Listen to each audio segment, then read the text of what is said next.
اعوذ باللہ من الشیطان اللعین الرجیم بسم اللہ الرحمن الرحیم الحمد للہ رب العالمین الصلاة والسلام علی اشرف الانبیاء والمرسلین وعلی آلہ طیبین الطاہرین المعصومین الذین اذہب اللہ عنہم الرجس وطہرہم تطہیرا اللہم صل علی محمد وآل محمد اللہم اخرجنا من الظلمات الوہم واکرمنا بنور الفہم اللہم افتح علینا ابواب رحمتک وانشر علینا خزائن علومک برحمتک یا ارحم الراحمین۔ عزیزان محترم، مرحوم سید ہاشم حداد موسوی کے حالات زندگی پر ہماری آپ کے ساتھ گفتگو جاری تھی، اور موضوع سخن مرحوم ہاشم حداد کے مشہد مقدس میں قیام کے دوران رونما ہونے والے واقعات پر مشتمل تھا۔ بیان ہوا کہ ہاشم حداد جب مشہد میں قیام پذیر تھے تو ان کے جو رفقا ہیں وہ ان سے آ کر مختلف موضوعات پر گفتگو کرتے اور سوال کرتے۔ جو سوال آخری آپ کی خدمت میں پیش کیا وہ حضرت امام علی ابن موسیٰ الرضا کی ماہ رجب المرجب کے ایام میں زیارت کے استحباب سے متعلق تھا۔ اب چونکہ ماہ رجب میں امام رضا کی زیارت کے استحباب پر گفتگو ہوئی تو کیا مناسب ہے یہاں امام علی ابن موسیٰ الرضا علیہ الاف و تحیت و ثنا کی زیارت کی فضیلت کو آپ کی خدمت میں بیان کیا جائے۔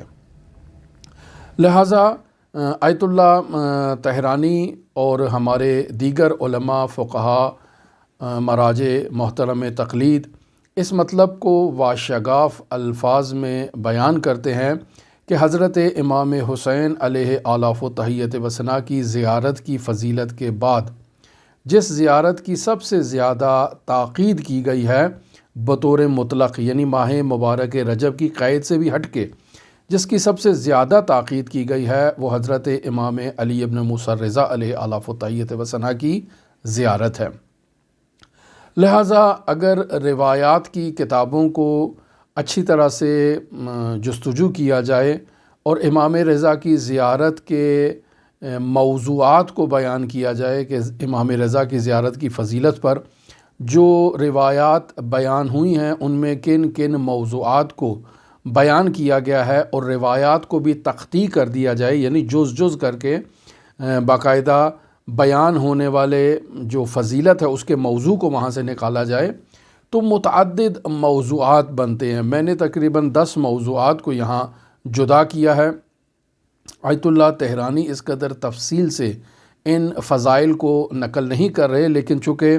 امام علی ابن موسیٰ الرضا علیہ الاف و تحیت و ثنا کی زیارت کی فضیلت کا ذکر آیا ہے، لہٰذا ہماری یہ کوشش ہے کہ ان 10 موضوعات کو حد اقل آپ کی خدمت میں بیان کر دیا جائے اور ہر موضوع سے متعلق ایک یا 2 روایت آپ کی خدمت میں پیش کر دی جائیں۔ البتہ روایات کے باب میں اور بہت سے موضوعات یقیناً موجود ہیں، ہم ان تک نہیں پہنچ پائے اور نہ ہی اتنی فرصت تھی کہ ہم ان تمام موضوعات کو نکال کر آپ کی خدمت میں بیان کرتے۔ مثلاً حضرت امام رضا علیہ الصلاۃ والسلام کی زیارت کی فضیلت سے متعلق جو روایات ہیں ان میں بعض روایات ایسی موجود ہیں جو اس بات پر دلالت کرتی ہیں کہ امام رضا علیہ الصلاۃ والسلام کی زیارت کرنے کے لیے جو زائر آتا ہے خداوند متعال اس کے تمام کبیرہ اور صغیرہ گناہوں کو معاف کر دیتا ہے، تمام گزشتہ گناہوں کو اور تمام آئندہ گناہوں کو خداوند متعال معاف کر دیتا ہے۔ یہ ایک مستقل موضوع ہے جس پر روایات موجود ہیں۔ دوسرا موضوع جسے اس باب میں بیان کیا جائے وہ یہ ہے کہ جو شخص امام علی ابن موسیٰ الرضا علیہ الاف و تحیت و ثنا کی زیارت کے لیے آتا ہے خداوند متعال ایسے زائر پر جنت کو واجب قرار دے دیتا ہے اور اسے جنت کی بشارت دی گئی ہے روایات میں۔ تیسرا موضوع جسے بیان کیا جا سکتا ہے اس ذیل میں وہ یہ ہے کہ بعض روایات اس مطلب کی طرف دلالت کرتی ہیں کہ جو شخص امام رضا علیہ الصلاۃ والسلام کی زیارت کے لیے آتا ہے اس زائر کا درجہ اور رتبہ شہدائے بدر کے ہم پلہ اور مساوی بیان کیا گیا ہے۔ چوتھا مرتبہ جو بیان کیا گیا ہے، چوتھا موضوع جسے بیان کیا جائے، وہ یہ ہے کہ امام رضا علیہ الصلاۃ والسلام کی زیارت کا ثواب اس قدر بلند ہے کہ اسے ہزار ہزار حج کے مترادف قرار دیا گیا ہے۔ لہٰذا پانچواں موضوع جس پر روایات موجود ہیں وہ یہ ہے کہ امام رضا علیہ الصلاۃ والسلام کے زائر کو فتح مکہ سے پہلے انفاق اور جہاد کرنے کا ثواب اسے نصیب ہوگا۔ چھٹا موضوع کہ بعض روایات اس موضوع پر دلالت کرتی ہیں کہ امام رضا علیہ الصلاۃ والسلام کے زائر کو رسول خدا کے قدموں میں شہید ہونے والے 70 شہداء کا ثواب عطا کیا جائے گا۔ یعنی یہ زائر ہے، اس نے آ کر امام رضا کی زیارت کی ہے، اس زائر کو جو اجر و پاداش عطا کی جائے گی وہ رسول خدا صلی اللہ علیہ وآلہ وسلم کے قدموں میں شہید ہونے والے 70 شہداء کا درجہ ہے۔ اور ساتواں موضوع جسے روایات سے استخراج کیا جا سکتا ہے وہ یہ ہے کہ امام رضا علیہ الصلاۃ والسلام کی زیارت کو خود حضرت سید الشہداء امام حسین علیہ الصلاۃ والسلام کی زیارت سے افضل قرار دیا گیا ہے۔ آٹھواں موضوع جسے بیان کیا جا سکتا ہے روایات کے ذریعے سے وہ یہ ہے کہ امام رضا علیہ الصلاۃ والسلام کی قبر اطہر جنت کے باغات میں سے ایک باغ کے اندر واقع ہے، یعنی یہ قطعہ طوس سرزمین خراسان مشہد الرضا جنت کے باغات میں سے ایک باغ ہے، اور یہاں امام رضا علیہ الصلاۃ والسلام کے حرم مطہر میں جو شخص زیارت کے لیے آتا ہے اور آ کر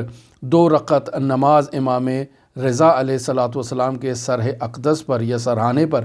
پڑھتا ہے اور اس نماز کی قنوت میں جو دعا وہ خداوند متعال سے مانگے گا خداوند متعال اس کی اس دعا کو مستجاب کر دے گا، بشرطے کہ وہ دعا گناہ کبیرہ پر مشتمل نہ ہو، قطع رحم پر مشتمل نہ ہو۔ اور اس کے علاوہ 9واں موضوع جسے امام رضا کی زیارت کی فضیلت سے متعلق روایات میں بیان کیا جا سکتا ہے وہ یہ ہے کہ امام رضا کی قبر اطہر کی جو آ کر زیارت کرتا ہے گویا کہ اس نے عرش پر اللہ تبارک و تعالیٰ کی زیارت کی ہے۔ اور 10واں موضوع جو روایات میں بیان کیا گیا ہے وہ یہ ہے کہ امام رضا علیہ الصلاۃ والسلام کی زیارت کے لیے جو شخص آئے گا قیامت کے دن امام رضا علیہ الصلاۃ والسلام کے اس زائر کا مقام باقی تمام مقدس مقامات کے زائرین کے مقام سے بلند ہوگا۔ یہ تمام 10 موضوعات ہم نے آپ کی خدمت میں بیان کر دیے، اور یقیناً آپ کی خدمت میں عرض کروں کہ روایات میں اور بہت سے ایسے عناوین ہیں کہ جو امام رضا علیہ الصلاۃ والسلام کی زیارت کی فضیلت کے بارے میں بیان ہوئے ہیں۔ ہماری دعا ہے کہ خداوند متعال ہمیں امام علی ابن موسیٰ رضا کے حق معرفت کے ساتھ زیارت کرنے کی توفیق عطا فرمائے، سعادت نصیب فرمائے، اور ہم ان تمام خداوند متعال کی عنایات اور الطافات کے